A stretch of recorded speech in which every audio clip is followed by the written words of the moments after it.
Mitch, thanks for jumping on the call with me. You know that I'm busy lots.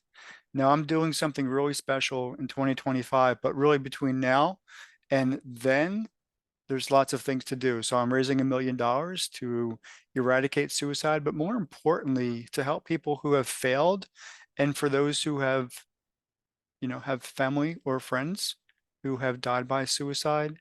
I'm connected with grief coaches and other professionals who are really making an impact in that space. And for me specifically, you know that I've been there twice. I've been in a dark place and you've helped me out once. And actually, I tend to think you're one of my angels because you know that when I was in a dark place, you've kind of held the candle for me and kind of even held my hand so that I'm sitting here with you right now.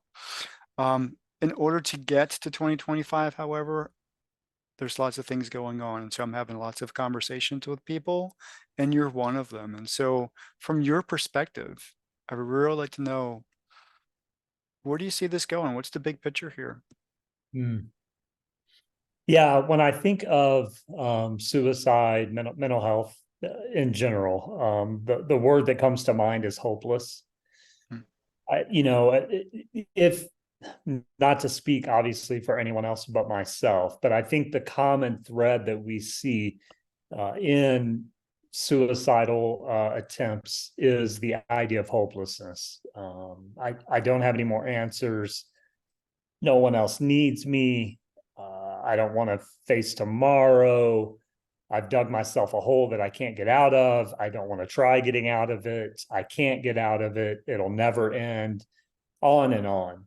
All of the statements that we connect deeply to hopelessness. And there's this interesting idea, this interesting teaching that's been in the universal ether for millennia, and that is where there is no vision or hope, people perish.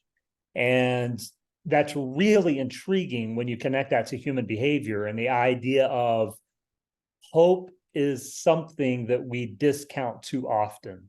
That when we have hope, it changes our perspective on life and on ourselves, and we look in the mirror differently, thus looking outside of ourselves differently.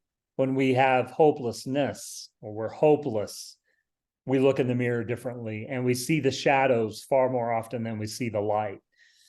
And so for me, what you're endeavoring to do is to say, we're going to lift the veil of hopelessness and we're going to light the candle of hope. Now, there's another interesting universal activity taking place, and that is you can't have light without darkness, and you can't have darkness without light. So for me, it's even more about just lighting a candle of hope, and it's actually going into the darkness and not lighting the darkness, but empowering the darkness so that instead of allowing it to overtake us, we allow it to teach us. And those are two very different perceptions in life. And so for me, that's exactly what you're doing is you're saying, not only can I light the candle of hope and I can say, hey, here's resources and money and people and wisdom and knowledge that we can pass and have a ripple effect of humanity through all of those things.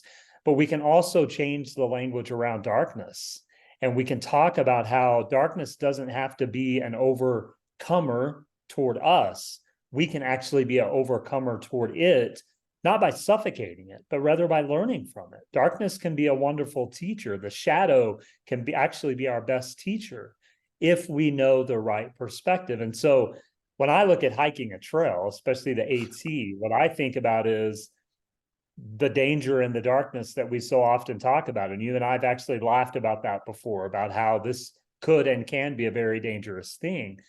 In my opinion, it actually becomes a very empowering thing because what we learn to do is either stumble in the darkness or get up in the darkness. And those are two very different perspectives. And that, to me, the ideology of that event is actually very apropos to what we're talking about. We can either allow the hopelessness to make us stumble and stay, or we can allow the hopelessness to cause us to stumble and learn to get back up. And so I envy what you're doing. I'm proud of you for what envy in a good way, by the way. I'm proud of you for what you're doing. You know, I'm with you side by side as best I can to help you manifest. And that's exactly what you're doing, is manifesting a hope through resources, through knowledge, through wisdom, and through opportunity. And so I'm excited to hike the trail with you. I am excited for the adventure, but more importantly, I am excited for the conversations that this will spur on. If we change one life, we change the world. And I have no doubt that this has already changed lives through that hope and that inspiration and the knowledge and wisdom that you were passing along. So thank you, my friend. Keep up the good work. I'm glad you are here to do the good work. That's all we have to do in this world is good.